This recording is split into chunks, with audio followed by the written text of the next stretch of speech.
I'm amazed at how many things there are in life and how many people there are in life who do everything in their power to make us feel like we're not smart, right? And I don't know if school made you feel smart or if school made you feel dumb, but it kind of made me feel both. It made me feel smart. Like, I'm one of those people who did well all the way through school, all the way through the third grade in school, and it went downhill from there, right? So first, like kindergarten or Head Start, actually, because I went to Head Start when I think I was 4 or something, or 4 or 5. So Head Start through the third grade, I did really well in school. Fourth grade through all the rest, it was like climbing a mountain. It was not fun. It was not something that gave me encouragement, self-esteem, that made me feel like I was a genius in any way, shape, or form. And I submit to you that I think we measure intelligence the wrong way most of the time. And one of the big problems that I see with what I call the miseducational, misdirectional system, aka government indoctrination camps, child prisons, schools, whatever you want to call them, is that somehow we have this idea that the more confusing a teacher is, the smarter they are. Like, how could that be possible? Like, oh, this is the best professor in the whole college. Nobody passes his class. I don't know. We might think he's the worst, right? And the reality is, it's been attributed to Einstein. However, I did a little bit of research and found out that he didn't actually say it, but I still like the quote, so I'm going to say it anyway. If you can't explain something to a 6-year-old, you don't understand it yourself.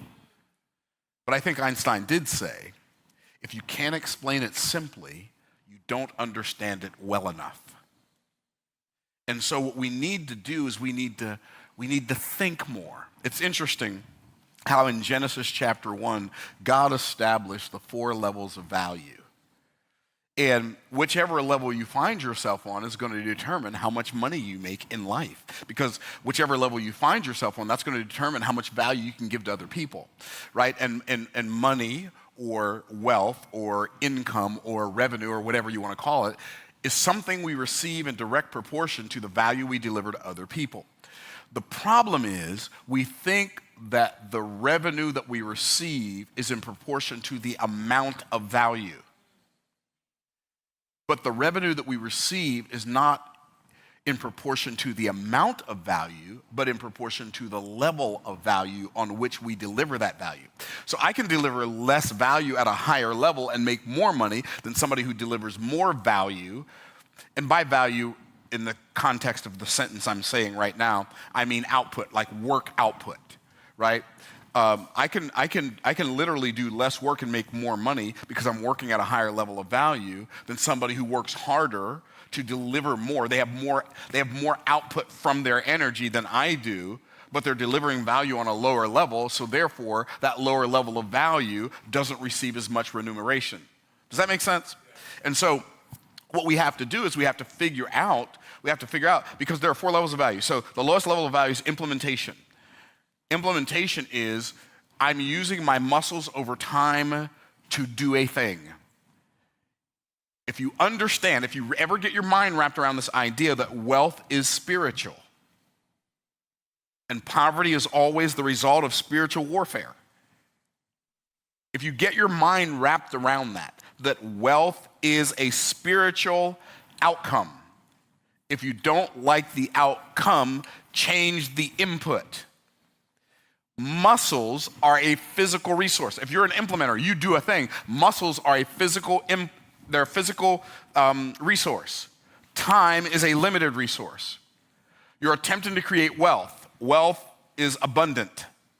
So you're attempting to create, spirit is limitless. You're attempting to create an infinite, abundant outcome with a physical, limited resource. It can't happen. Like, you put yourself in a prison of your own choosing, by which level you decided to work on. You say, what does this have to do with thinking like a genius, talking like third grader? You're going to see in a minute. And so if you are operating on the lowest level of value, you're going to be making somewhere between minimum wage and $80,000 a year, depending on what you do, depending on what you do with your time and your muscles. The next level of value is unification. The resource we use on the unification level of value is management skills. We are no longer the person who does the thing, we're the person who manages the people who do the thing.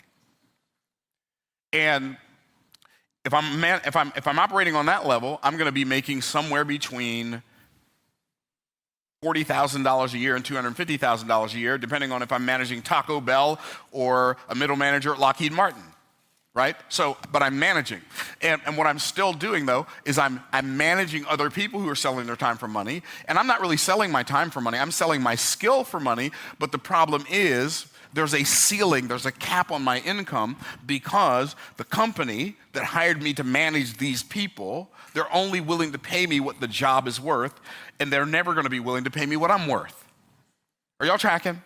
And so the next level of value is where wealth begins to be created. That's in communication. The communication level of value is where wealth begins to be created. And on the low end, you can make 100 grand. On the high end, you can make hundreds of millions of dollars. Where can you make 100 grand talking? If you're a salesperson, you sell cars, you make $100,000 a year selling cars. You make $100,000 a year selling insurance. You can make $100,000 a year selling security systems. And what are you doing? You're having a conversation that creates cash flow. You've created a message that moves the masses to pay you some money in exchange for the value you've revealed in the words that you've spoken. Are y'all tracking? But see, here's what's really interesting. Most people learned how to develop their muscles for doing a task, but they never learned how to develop their mouth for communicating a message that creates cash flow. Think about it. But on the high end, and then you might be a salesperson, but then you might go a little bit higher level in the communication level than that. You might become an author and write a book. You might sell 1 million copies. If you sell 1 million copies of a book and it's self-published and you sell it for $20, that's $20 million that you made from communication. Pretty cool when you think about it.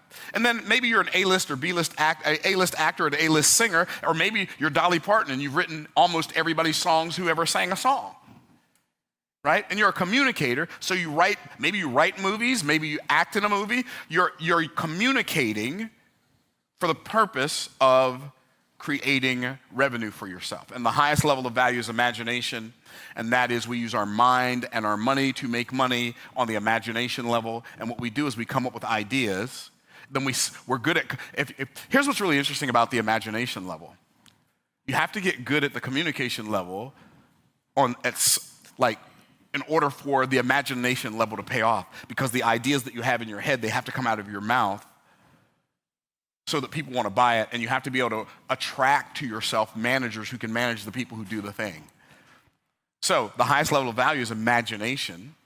And it's so interesting to me that all of this is in Genesis chapter 1. Well, not all of what I'm saying, but the 4 levels are in Genesis chapter 1. So it's fascinating. Now, here's what's really interesting. You can speak without thinking, but you can't think without words. So words, communication is essential to imagination, and imagination is essential to communication. And so that's why it's important to learn to think like a genius and talk like a third grader. It will be your best chance at improving your life financially. Learning to drive a forklift better can only give you incremental increases in your revenue. Learning how to hammer a nail faster can only give you incremental increases in your income. Learning how to drive better can only, and it doesn't matter, learning how to clean better, learning how to do an activity with your muscles over time. It doesn't even matter if you learn how to do the thing with your muscles over time exponentially better. The payoff for that is never going to be exponential. But if you become incrementally better in your communication and incrementally better in your imagination, it can have an exponential effect and impact on your income. What just happened? This is why it's critical to think like a genius and talk like a third grader. Because if you think like a genius and you talk like a college graduate, you're going to be very impressive, but not very impactful.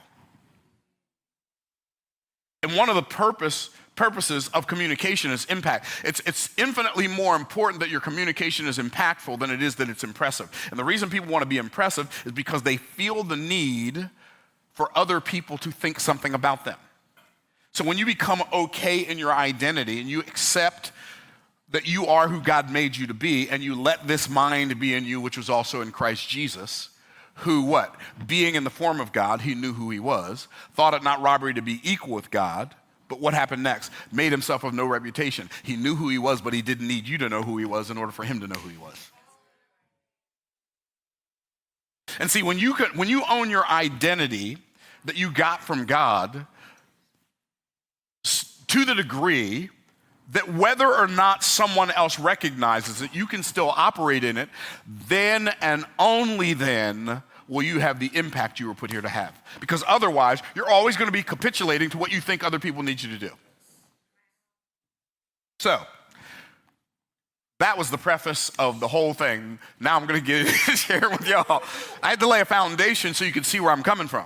Okay, so that wasn't it. So, what you have to do if you're going to think, and I took a lot of notes because I want to make sure I don't leave anything out.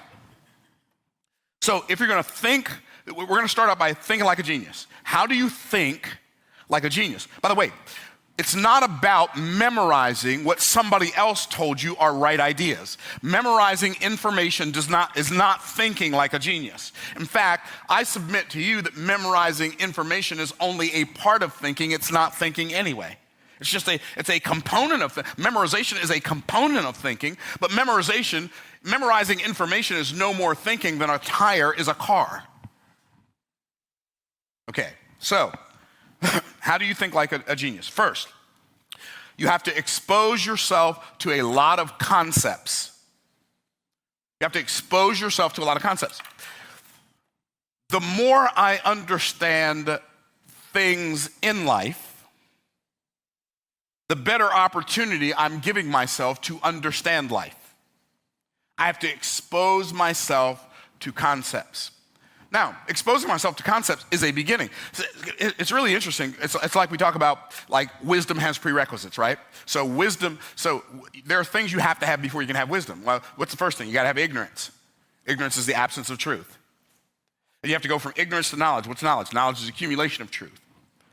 Then we have to go from knowledge to understanding. What's understanding? The assimilation of truth. What's wisdom? Wisdom is the application of truth. And so if we're seeking to have wisdom, because I'd rather have wisdom than just intelligence, I'd rather have wisdom than just IQ.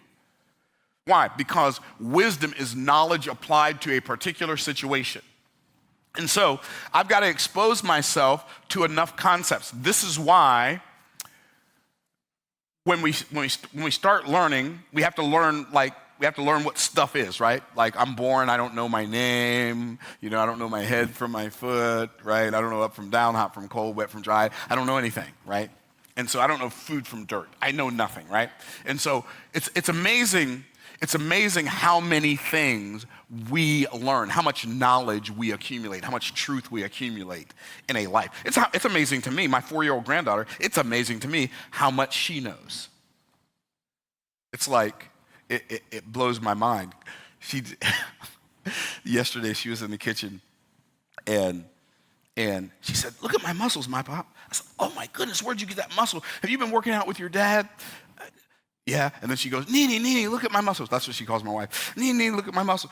And my wife said, "Wow, that's a big muscle," she said. And she struck a pose, and I started laughing. She walked away, and she turned around, she looked at me, she said,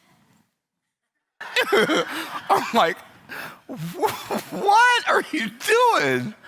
You're 4, you're giving me this," right? And so it's amazing how much information, like, you have forgotten more things than you remember you've learned. And that's why it blows my mind when a human being looks at something and assigns a level of difficulty to it at the onset. "Oh, that's too hard. I couldn't learn how to play an instrument. That's too hard. I couldn't learn a new language. That's too hard. I couldn't learn how to..." What are you talking about? "I can't learn how to use a computer. I can't learn how cryptocurrency. I can't learn the stock market. I can't learn real estate." What are you talking about? What does that even mean? All you have to do is look at all the stuff you've already learned in your life. That alone should let you know there's nothing you can't learn. Don't keep allowing your first, second, or third grade teacher to beat you up because they told you weren't smart. I wish I had some help in here. All my teachers, the best teachers I ever had, you know what they did? They believed in my ability to learn. The worst teachers I ever had didn't believe in my ability to learn. And it's really fascinating to me that the miseducational system, misdirectional system, the government indoctrination camps, whatever you want to call them, child prisons, that's my favorite one because that's what it felt like to me when I was in them. Felt like, I needed to get paroled. Graduate. Anyway, so I remember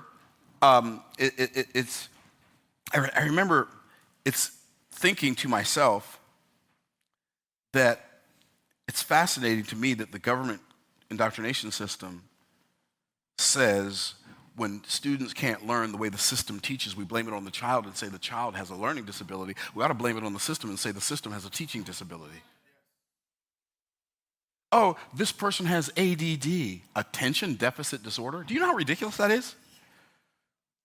You think because I ain't paying attention to you that I ain't paying attention? I'm paying attention. I'm just paying attention to something more interesting than you. And if you will be more interesting than the thing I'm paying attention to, that will cure all of my ADD, my ADHD, my ABCDEFG.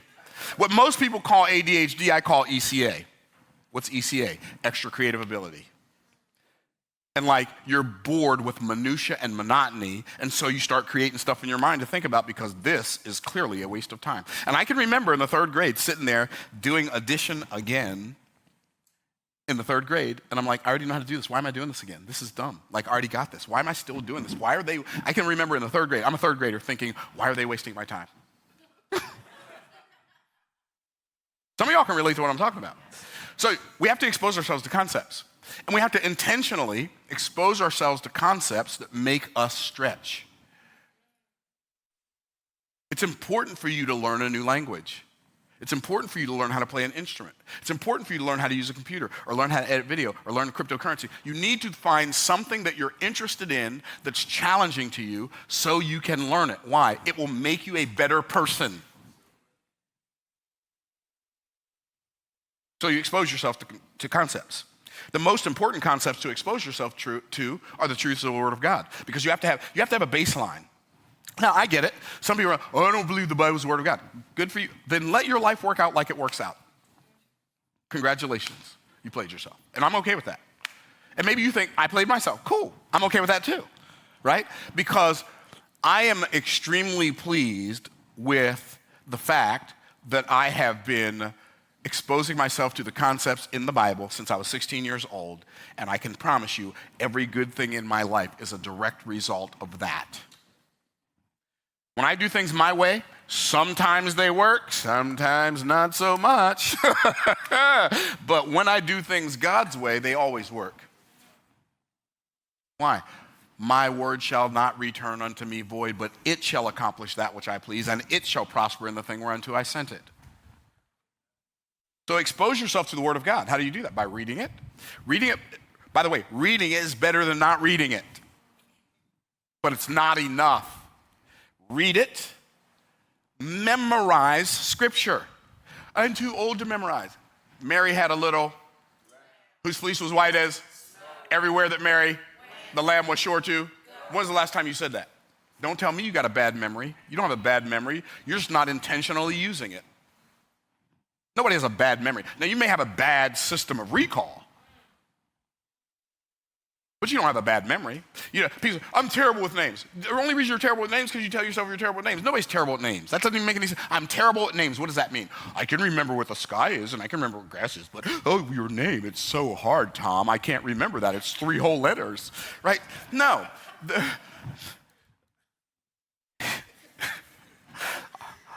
I can't believe I'm going nowhere with this. Okay, but I am. Here's my point.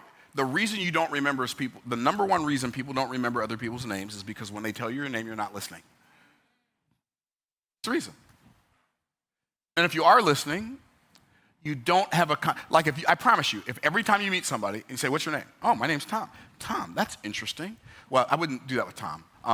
Let me, because I was going to say, how do you spell that? But that's clear. Okay, I'll do Stephanie. Okay. Hello, my name's Myron and your name is? Stephanie. Stephanie, how do you spell your name? Okay, Stephanie, just like it sounds. Okay. Are you named after someone? No, you're not named after someone. What does your name mean? Princess Crown. So Stephanie, the princess with the crown, with the traditional spelling of her name, who's not named after anyone. Okay, got it. Now, when I have that conversation with Stephanie, not only do I remember her name, I can't forget her name. Why? Because I turned her name into an event, a conversation, and created a story around it by asking her questions about her name. If you, like, it's so simple, like who could do that? But if you're gonna do that, here's what you have to do. You have to care about more than the thing you want to say after you ask them your name, which you didn't care about, so you could get to the thing that you wanted to talk to them about. Am I keeping it real?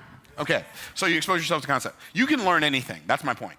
And I'm feeling like there's gonna be a part two. Okay, so expose yourself to new concepts. How do you do that? First of all, by discerning things. How do you discern? Reading, listening, and observing. Reading what? Well, you read the Bible, but you read books. Like, we live in a society of children and adults' bodies. The next generation is going to live in a world of out-of-control maniacs. I'm not exaggerating, by the way.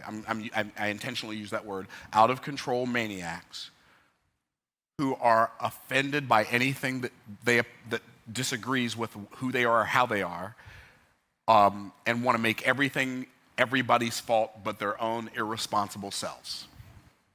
Why? Because they expose themselves to nothing. If you only expose yourself to things that you agree with, you are living in the danger zone. The bridge is out. I don't like it when people say those words. Plunge to your doom, my friend. I want you to think about it. It's like you have to read stuff. Like, I don't only read the stuff that I agree with. I don't only read books by people that I agree with. I read books by people I disagree with. Why? Because I might be wrong. Yeah, I said it. I might be wrong. And if I am, I want to know why. Because being wrong does not serve me and does not give me the ability to serve anybody else. But the other reason I want to read books by people I disagree with, because when I'm right, if I'm right, I want to know why I'm right, and so I don't have to be afraid because the truth never has to hide from a lie. The truth doesn't need to silence a lie. Cancel culture is stupid. It's not only stupid, though, it's also dangerous. I went to see the movie Sound of Freedom. And I've been supporting OUR, Operation Underground Railroad, for years, right? But I went to see the movie Sound of Freedom. I'm like, why would anybody not want people to see this movie so they can better protect their children? Why would? Because their agenda is evil. Because they're on the side of the perps. That's why. Because they'd rather help the perps than help innocent children. That's why. Is that too real? And when I'll cover that on a different video because I don't have time right now. It's just not enough time. So don't be afraid of opposing arguments. In fact, I would recommend that you argue with your own points. You need to discern. What does that mean? It means you need to read, listen, and observe. Then you need to decipher. What does that mean? You need to contemplate and then question and answer. What does contemplate mean? You need to evaluate, contemplate the things that you read, the things that you learn. You need to weigh them against truth. Notice I didn't say weigh them against your truth. You don't have any truth. There's no your truth, my truth, his truth, her truth, their truth, they truth. No, there's just the truth. And anything that's not the truth is a lie. right? Now, understand there's a difference between what's truth and what's true. What's true is dynamic and can change. What's truth is static and cannot change. It's not that truth doesn't change, it's that truth can't change. Why? Because truth is, in Hebrew, it's amet, God's mighty covenant. If something that is truth changed, I don't have time to go into the detail to prove it to you right now. I'm sure it's on one of my videos somewhere. Go watch all of them. Right? But if truth ever changed, God would have to die. And if God dies, everything ceases to exist. Wow. So, weigh everything against the truth. So once you start reading and watching and observing, then you evaluate and you contemplate and you weigh everything against the truth. And when you do that, you decipher. So you discern, then you decipher by asking questions. One of my favorite quotes of all time, I got it from a friend of mine, Joe Marfolio. Here's what he said. I would much rather have questions I can't answer than answers I can't question. Ain't that good? Like if I really believe something, I don't have to be afraid of somebody who disagrees with me. I don't have to be offended by it. I don't have to be worried about it. Oh, what if they disagree? Oh, they'll be okay. Okay, so then we have to do. What does that mean? We have to act, experiment, and then measure feedback. So what I do is I discern. I'm just learning things. I'm taking in information. Here's what I found out. I'm a really geeky person. Y'all probably haven't figured that out already. But I geek out on, it's easy for me to geek out on almost anything. I don't really need, it doesn't have to be it could just be something, right? And so, when I first learned, I watched this video on YouTube by Rabbi Mordecai Kraft called Hebrew Language, the DNA of Creation. I'm like, what does that mean, right? I can remember, I almost had an attitude about it, right? I'm like, what does that mean? I watched that video, I'm like, I know nothing. I know nothing. And I'm like, I thought I was a student of the Bible all these years. I have no idea. I felt like I was in kindergarten of the Bible when I got done watching that video. I felt like I knew nothing. So I said, I got to learn Hebrew. So I enrolled in Hebrew University in Israel and was learning biblical Hebrew and modern Hebrew simultaneously in my 50s. Why? Because I couldn't go through another year of my life and not know the depth of the riches of the wisdom and knowledge of God at that level. I had to find out, right? So, and I'm telling you this for a reason. So that's something I geek out on. But I used to be really afraid of flying, but I wouldn't say that. I say, I'm not afraid of flying, I just don't like it. Doesn't make sense. You don't see any city buses up there, do you? Planes weigh more than city buses, right? That was my logic. This doesn't make sense. This is dumb. Well, I know, y'all are looking at me like, who thinks like that? Me. This plane weighs 1,000 times more than my car, and it's 5 miles in the sky going 600 miles an hour. Everything about this is wrong. And we're acting like it's wrong. I'm looking around at people, they're just acting like it's normal, reading books and stuff. Y'all know we in this big piece of hunk of metal up here in the sky float. This is dumb, right? So what did I do? I took flying lessons. Why? So I could understand how it worked. And once I understood how it worked, now I can get on a plane before it takes off, fall asleep, and not wake up until it lands. Why? Because I understand how it works. It makes sense. And so, and the reason I'm telling you all this is not because I want y'all to geek out on everything like I do, but you should be like your whole life. If you live to be 972, you should always be geeking out on something. You should be learning something to compare the stuff you already know with the stuff you haven't learned yet, so you can better understand how life works, so you can navigate life better, so you can help those people that you came to serve navigate life better. All of that stuff put together, be learning something. So I got my first guitar when I was in elementary school. I learned how to play some licks, but I didn't really know how to play the guitar. I didn't learn how to play the guitar until 1990. I took some guitar lessons, learned how to play some songs, and I know it's going to sound weird, but I like country music. I'm a very eclectic music guy. I like country, I like jazz, I like classical, I like R&B, I like soul. I like pop. I like music as a discipline. And so I started learning about, music, but I got to a level, and then I hadn't touched my guitar in probably, I don't know, 5, 6. I mean, I touch it, but not maybe pick it up for 5 minutes every year. I mean, like just not, why? Because I can play the stuff I can play, and I can't play anything else, so it's like, why bother, right? And so I'm going through YouTube, and I see this video as I'm going through YouTube, and this guy has an ad, and he's talking about fretboard fluency. That was the exact phrase he needed to put it in order for me to know this is the person I want to learn guitar from. Fretboard fluency? Like you become fluent in a language, I can become fluent on the fretboard. I can understand the fretboard of my guitar, like make my guitar talk? Oh, come to Papa. I'm like, okay. So I texted it to myself because I didn't want to lose it. I went back and watched his intro video. I said, everything he says makes sense. He says, we have a system where if you're an intermediate guitar player, in 3 to 6 months, we can teach you, you can play anything you hear. Bruh, do not threaten me with a good time. You got me confused with somebody else, right? And now at this point, once I watched the sales video, now I'm at the point, I don't care how much it costs. I already know I'm buying it, right? So they want me to schedule a call with one of our consultants, which means get on the phone with somebody who's going to sell you their course.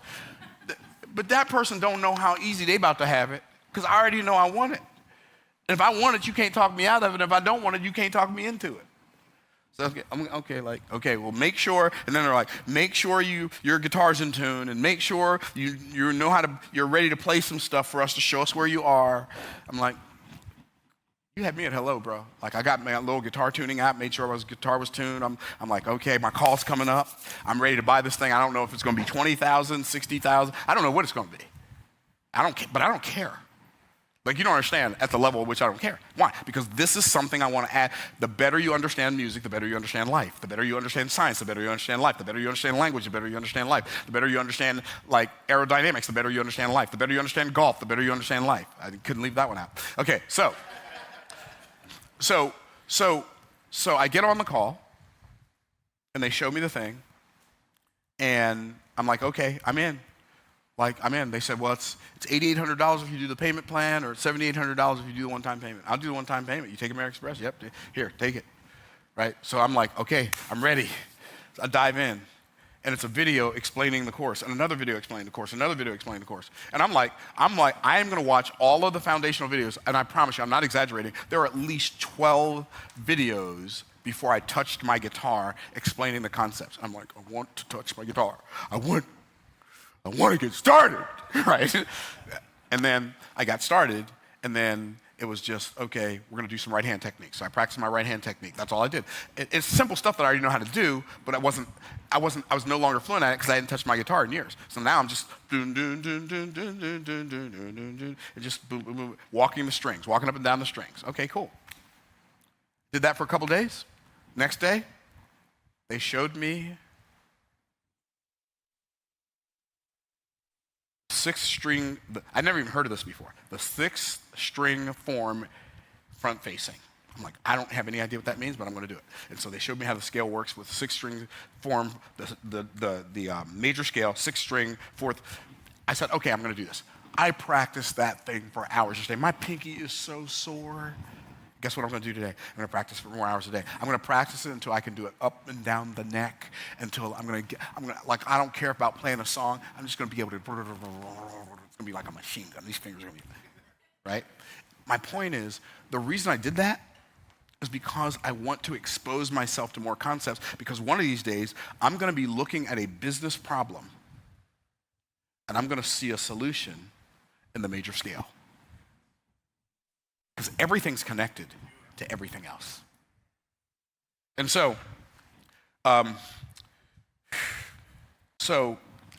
every time I do something, You want to decipher, you want to discern, you want to expose yourself to things. Then you want to decipher the things you've exposed yourself to see what you want to keep and what you want to throw away.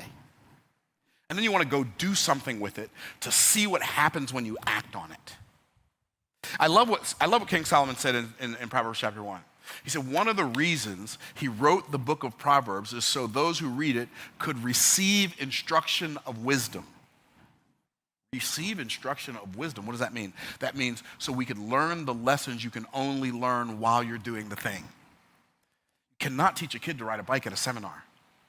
You can read all the books on swimming you want to, and if you jump in the pool without any practice, you are going to drown. Why?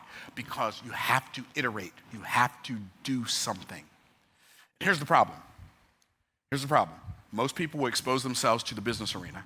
Right? They'll go out and discern, business seems like a better way to make money than just having a job. I'll try that.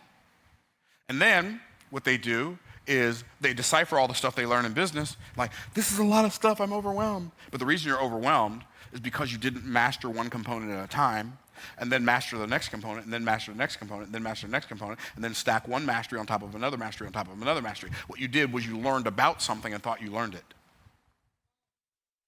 And so you got this blurry idea of what it might be, and then you learned about something else, and you thought you had learned it, and then you stack that lack of clarity on top of the first lack of clarity. Then you learned another new thing about another new thing and thought you learned it, and then you stack that lack of clarity on top of the former two lacks of clarity, then you learned another lack of clarity, and now you're using all of this mental and physical and psychological bandwidth to try to hold this mumbled, jumbled mess together. And you're exhausted mentally every time you think about business because you haven't mastered one concept yet. And what would work better for you is if you master one concept. Let me give you the definition of mastery. Mastery is the ability to execute effortlessly without the use of conscious resources. When I can do something effortlessly without thinking about it, I've mastered it. Until I can do it effortlessly without thinking about it, I've not. So when I learn a business concept and master it, I can execute it effortlessly without the use of conscious resources. Here's the problem. People will stack a lack of clarity on top of a lack of clarity on top of a lack of clarity on top of a lack of clarity on top of a lack of clarity, and here's what they do. They go out and try to iterate, and it doesn't work, and they think they failed. So I'm going to end with this. Don't mistake feedback for failure. Far too many people think they failed when actually all they did was quit before they figured it out. I hope this blesses you, and I'll see you on the next part 2 of Think Like a Genius, Talk Like a Third Grader, and maybe we'll get to the Talk Like a Third Grader part. Stay blessed by the best. Peace out, Cub Scouts.